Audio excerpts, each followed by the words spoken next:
So Katrina, do you feel like you have a good handle on your like what kind of content you think you want to make? Nothing is set in stone. Everything is fluid and flexible. Yeah, I mean, I honestly. Hey y'all, my name is Farida Abdurrahman, and I talk about Black women living a life of ease. I talk about remote work and travel. If any of those things sound good to you, then please comment, subscribe, and like my video. So today I just wanted to talk briefly about living a life of ease and not letting these jobs stress you out.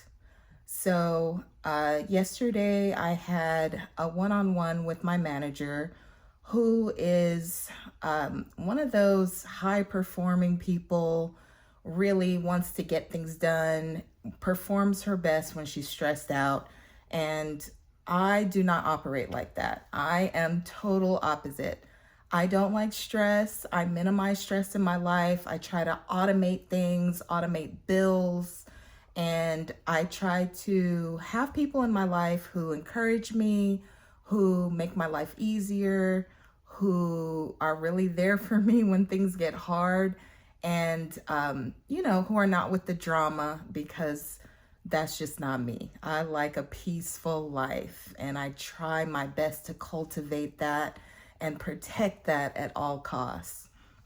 So, so for the whole team, we all come from a background of teaching. So where I work is an online university, and the school that I work in is the School of Ed. So we all have had a background of teaching in either high schools or colleges, or both, in my case, both. And I purposely was searching for a job where I could work remote, have less stress, no papers to grade, and have a more autonomous life. And alhamdulillah, thank God, I was able to find this job, work 100% remote. And this lady, who is my supervisor, is really trying to take the joy out of this job. She came down hard on me yesterday about, my students not making the progress that she wanted, and me not being aggressive enough with my students and not really pushing them and driving the hammer down on them. Granted, these are full adults. These are fully formed, grown people with children and lives and jobs of their own. But I'm supposed to be the one to ensure that they complete all their coursework, which is cool. But am I going to stress if they don't do it? Absolutely not.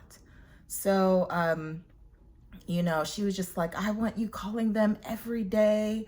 I want you, I want you to get on them, get into them, make sure that it gets done, da da da da. And I'm just like, okay, well, I will definitely call and I'll do my part, but at the end of the day, that responsibility is on them. And here's the gag.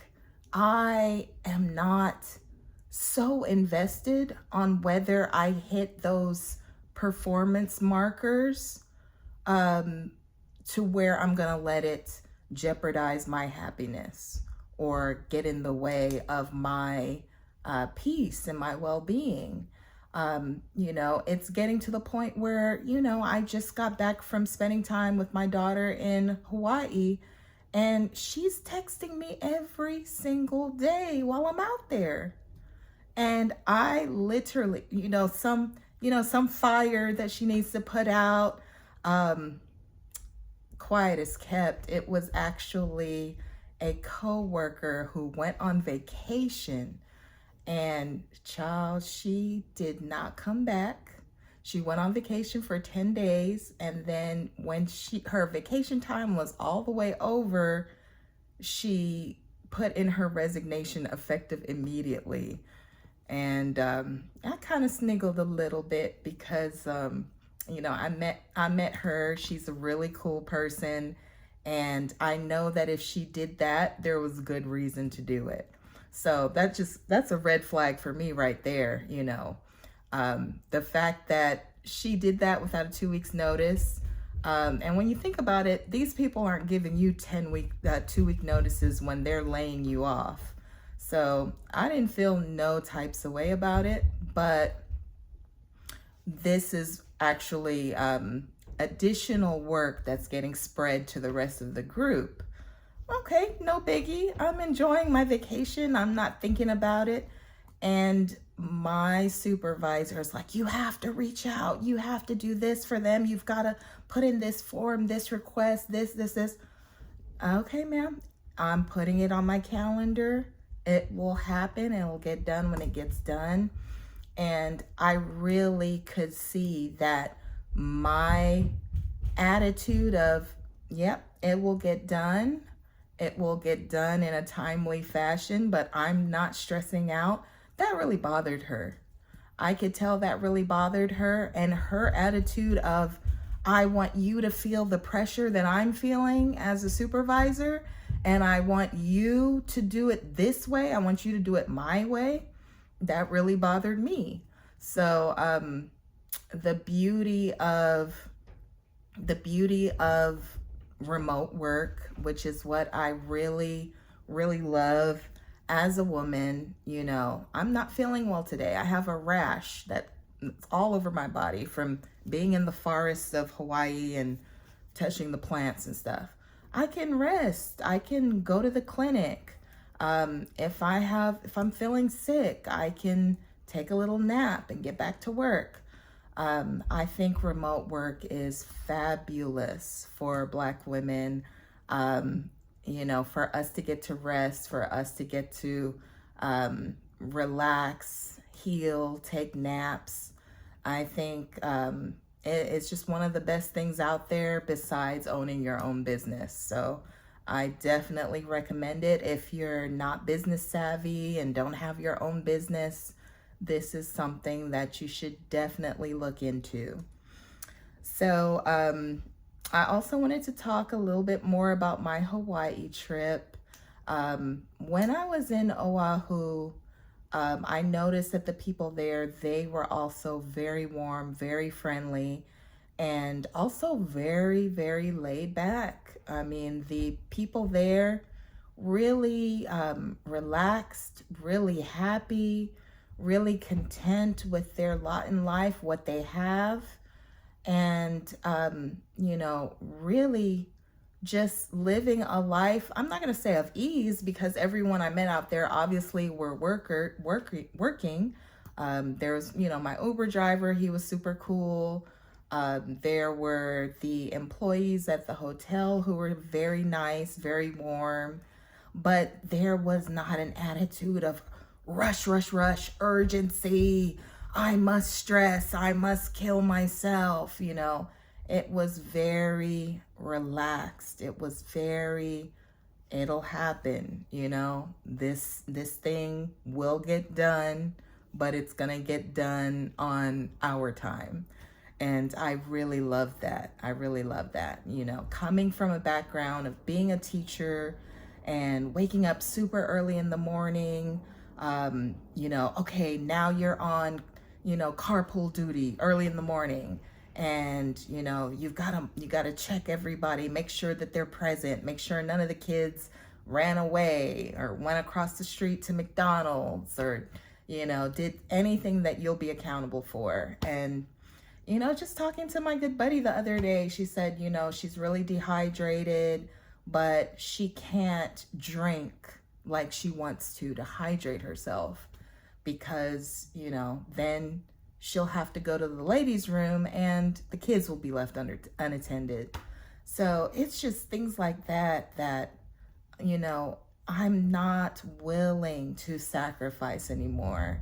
I'm not willing to, be held accountable for what my students achieve or don't achieve. Because anybody who's been a teacher, we know it's a win when our students make improvement.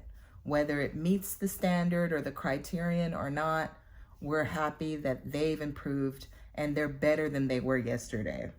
So that's my attitude towards this job. You know, it's not kids, it's adults. It's not brick and mortar, it's remote, but it's the same thing, you know. I am not going to let any organization's metrics or how much money they need to make, how many students they need to have pass or whatever. I'm not going to let their matrix stress me out. And if it comes to a point where I feel like it's jeopardizing my well-being, my happiness, you know, my stress levels, you know, my anxiety levels, then again, it'll be time for, you know, time to switch it up. You know, thank you for the experience, and what's the next adventure? So speaking of next adventure, I am looking into getting my Grenadian passport by descent. My mom and grandmother are from Grenada. My mom from the tiny island of Carriacou, which is so beautiful. And I'm learning that if you have one parent who is of Grenadian descent, you can apply for citizenship.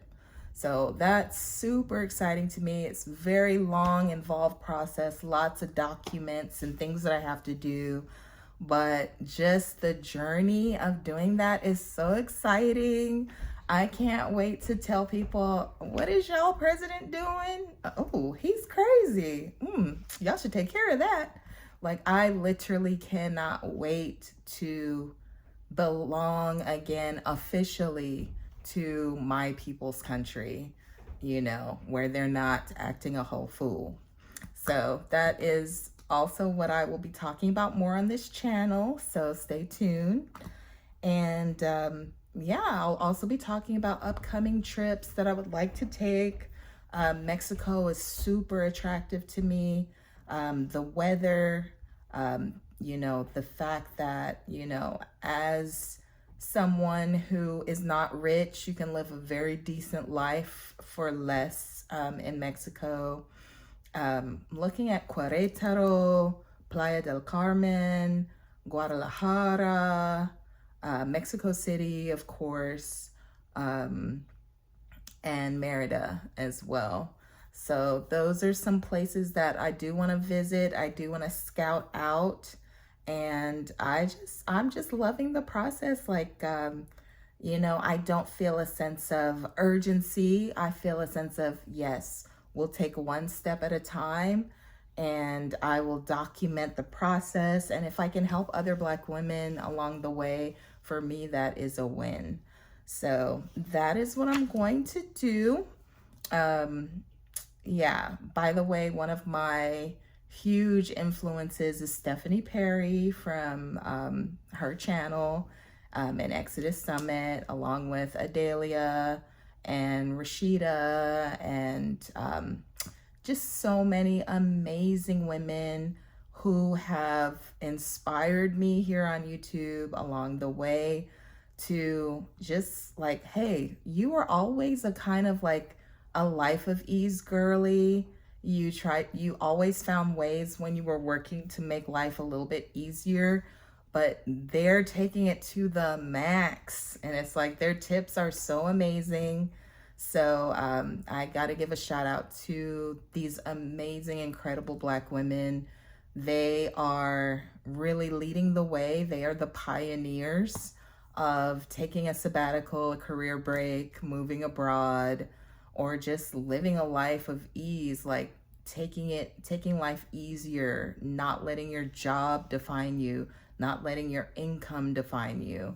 You know, at the end of the day, those things do not mean anything. And, you know, you can live a happy life if you structure your life that way. So yeah, that's all I wanted to talk about for today. I plan on, you know, uploading regularly, sometimes without editing, sometimes with editing. The important thing is just to get the video out there. So if you guys would share, comment, subscribe, or just leave a green heart in the chat, in the comment section, that would be so appreciated. And I will talk to you next time. Bye. Took a walk today, had some fun.